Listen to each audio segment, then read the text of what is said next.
दोस्तों, एक परिवार होता है, उस परिवार के अंदर एक पति और पत्नी होते हैं। पति गांव में ही काम किया करता था और पत्नी जो है वो बिल्कुल घर पे ही बैठा करती थी। तो इसलिए घर का जो गुजारा है वो ठीक ठाक तरीके से नहीं चल रहा था। तो पत्नी ने सोचा क्यों ना हम अपने पति के काम में हाथ बटाएं और पति की हेल्प करें, ताकि घर का गुजारा वो ठीक ठाक तरीके से हो पाए।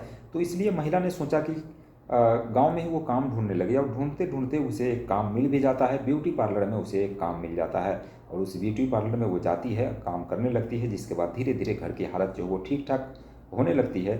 लेकिन उसी ब्यूटी पार्लर में रहते रहते उसके जो पति होते हैं वो भी काम जो है उसका छूट जाता है, जिसके बाद ये जो महिला होती है वो अपने मालिक से बात करके उसी ब्यूटी पार्लर में जो मालिक होते हैं उस मालिक से बात करके और उसी के पास ड्राइवरी के लिए उसको रखवा देते हैं। लेकिन एक दिन अचानक उसके पति जो है वो गायब हो जाते हैं। गायब होने के बाद पति मिल नहीं रहे थे, जिसके बाद वो जो महिला होती है अपने ससुराल फ़ोन करती है। ससुराल फ़ोन करने के बाद उसके जो पिता आते हैं, उस लड़के का पिता, और ढूंढते हैं, इधर उधर तलाशी लेते हैं और फिर उसके मालिक के पास जाते हैं। मालिक के पास जैसे ही वो जाते हैं तो मालिक जो है उसके घर के अंदर जाने ही नहीं देता है। लेकिन वो जो पिता होता है वो इधर उधर झांक कर देखता है तो उसके घर के अंदर से खून की नदियाँ बह रही थी। दरअसल उस लड़के के साथ जो कुछ भी हुआ था वो बड़ा ही भयावह हुआ था, बड़ा ही अजीब हुआ था और इस दर्दनाक घटना को अंजाम दिया जाता है। तो दोस्तों, बने रहिए हमारे साथ इस पूरी घटनाक्रम के बारे में जानेंगे कि आखिर ये घटना कैसे घटी और किस वजह से घटी। ये सारी कहानी आप सभी के सामने है। तो बने रहिए हमारे साथ वीडियो में एंड तक। वीडियो को लाइक और चैनल को सब्सक्राइब कर दीजिए। दोस्तों, ये घटना मध्य प्रदेश की है। मध्य प्रदेश का रहने वाला मध्य प्रदेश का एक ज़िला है होशंगाबाद और उसी होशंगाबाद में रहने वाला ये जो वीरेंद्र और रानी का परिवार होता है। वीरेंद्र की शादी हाल ही में हुई थी 3-4 साल पहले और उसकी पत्नी जो है दिखने में काफ़ी ठीक ठाक थी, खूबसूरत थी। उसका नाम रानी होता है। वीरू जो है वो अपनी रानी को लेकर इटावा चला आता है। इटावा में ही वो काम किया करता था और अपनी पत्नी को साथ में रखा करता था। लेकिन ठीक ठाक तरीके से गुजारा जो वो नहीं हो पा रहा था, इसलिए रानी ने सोचा अपने पति का जो है हाथ बटाया जाए। तो रानी ने काम की तलाशी की। उसे एक ब्यूटी पार्लर में काम मिल जाता है, जो कि ब्यूटी पार्लर एक डॉक्टर मल्होत्रा होते हैं, सुनील मल्होत्रा, जो कि पेशे से डॉक्टर होते हैं और वो सरकारी जो हॉस्पिटल होता है उसमें डॉक्टर ही पर तैनात होते हैं। तो उसके घर के अंदर ही एक ब्यूटी पार्लर था। उसी ब्यूटी पार्लर में इसको काम मिल जाता है और उसी ब्यूटी पार्लर में ये काम करने लगती है। दरअसल ये जो डॉक्टर सुनील मल्होत्रा है, उनकी पत्नी जो है वो ब्यूटी पार्लर खोल कर रखी थी और उसमें वर्कर की ज़रूरत थी, तो रानी को उसमें काम मिल जाता है और काम करने लगती है। कुछ दिनों का वक्त बीतता है, जिसके बाद जो रानी के पति होते हैं वीरेंद्र, वो वीरेंद्र का भी काम छूट जाता है। अब रानी ने सोचा कि हमने काम पकड़ा ही था और अभी जो है हमारा पति का काम छूट गया है। अब फिर काम के लिए लोग तलाशते रहते हैं, तलाशी करते रहते हैं, लेकिन काम मिलता नहीं है। तो रानी जो है अपनी मालकिन और उसका जो मालिक होता है डॉक्टर सुनील मल्होत्रा, उससे बात करती है और कहती है कि अगर आपके नज़र में कोई ऐसा काम हो हमारे पति के लिए तो आप हमें ज़रूर बताइए। तो डॉक्टर सुनील मल्होत्रा कहते हैं कि हमारे पास काम है और जैसे ही काम आएगा तो हम आपको इन्फॉर्म करेंगे।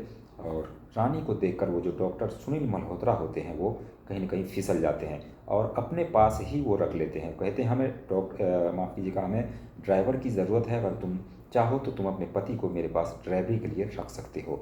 जिस पर रानी जो है वो खुश हो जाती है, क्योंकि उसी मालिक के पास वो काम किया करती थी ब्यूटी पार्लर में और उसके पति का भी काम अगर उसी मालिक के पास लग जाता है तो उसके लिए बहुत ही खुशी की बात थी। तो रानी जो है फ़ौरन तैयार हो जाती है, अपने पति को डॉक्टर सुनील मल्होत्रा के ड्राइवरी के लिए जो है वो बोल देती है। तो अब ये जो वीरेंद्र होता है वो डॉक्टर सुनील मल्होत्रा को हॉस्पिटल ले जाता और लाता और यही काम इसका था। लेकिन एक दिन अचानक ऐसा आता है कि ये जो वीरेंद्र है ये अचानक मिलता ही नहीं है। नहीं मिलने के बाद 1-2 दिन बीत जाते हैं, लेकिन इसका कोई अता पता नहीं लगता। तो रानी जो है वो अपने ससुराल फ़ोन करती है। ससुराल फ़ोन करके अपने जो ससुर होते हैं उसको बताती है कि ऐसे ऐसे बात है, आपका बेटा मिल नहीं रहा है, यानी उसका पति मिल नहीं रहा है। उसके बाप वहाँ से फ़ौरन भागे भागे आते हैं, उस मालिक के पास पहुँचते हैं, लेकिन मालिक जो है वो कोई पुख्ता जवाब नहीं देते कि आखिर उसका बेटा कब गायब हुआ। और जबकि उसी के पास वो नौकरी किया करता था, तो आखिर वो गया तो गया कहाँ, जिम्मेवारी उसी की थी, लेकिन वो बताने से इनकार कर रहा था। लेकिन फिर भी वो जो शख्स होता है जो वीरेंद्र का पिता होता है, उस घर के अंदर झांकने की कोशिश करता है, लेकिन वो जो डॉक्टर सुनील मल्होत्रा होते हैं वो गेट नहीं खोलते हैं ठीक तरीके से, लेकिन फिर भी ये धक्के उक्के दे करके उस घर के अंदर जैसे ही झांकते हैं, देखते हैं खून की नदियाँ बह रही है, घर के अंदर खून से पूरा सराबोर हो चुका था। ये देखकर उसके पैरों तले से ज़मीन खिसक जाती है। उसने ये देखकर पहले ही नज़र में समझ लिया कि हमारा बेटा का कत्ल हो चुका है। वहाँ से वो फ़ौरन भागे भागे जाता है और माफ़ कीजिएगा, पुलिस स्टेशन जाता है। पुलिस स्टेशन में ये सारी बातें बताती है, जिसके बाद पुलिस वाले फ़ौरन पहुँचते हैं वहाँ, और पहुँचने के बाद जो पुलिस वाले हैं उस घर के अंदर दाखिल होते हैं। दाखिल होने के बाद देखते हैं कि घर के अंदर खून की टगारें बह रही है, खून की नदियाँ बह रही है, और उसके जो लाश होते हैं वीरेंद्र के, कई टुकड़ों में बांट दिए गए थे, कई हिस्सों में उसको बांट दिया गया था, और पूरे टुकड़े टुकड़े करके उसको प्लानिंग के तहत जो है अलग अलग टुकड़ों में फेंकने की कोशिश की जा रही थी डॉक्टर मल्होत्रा के द्वारा। ये देख करके पुलिस जो है फ़ौरन उस लाश के जितने भी टुकड़े थे उन सबको जो है फॉरेंसिक रिपोर्ट के लिए भेजती है, और उसके बाद जो डॉक्टर सुनील मल्होत्रा होते हैं उसको गिरफ्तार करके उसके जेल लाया जाता है, उसके थाने लाया जाता है। थाने लाने के बाद उससे पूछताछ की जाती है कि आखिर तुमने वीरेंद्र को क्यों मारा।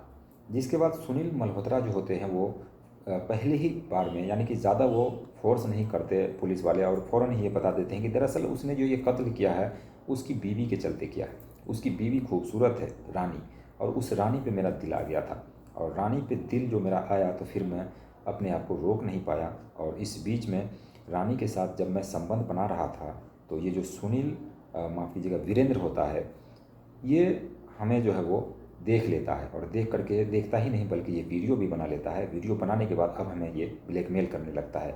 अब ब्लैकमेल इस कदर कर रहा था कि कई बार मैंने इसको पैसे दिए लेकिन ये नहीं मान रहा था, और बार बार हमसे पैसे मांग रहा था, ब्लैकमेल कर रहा था उस तस्वीर के ज़रिए।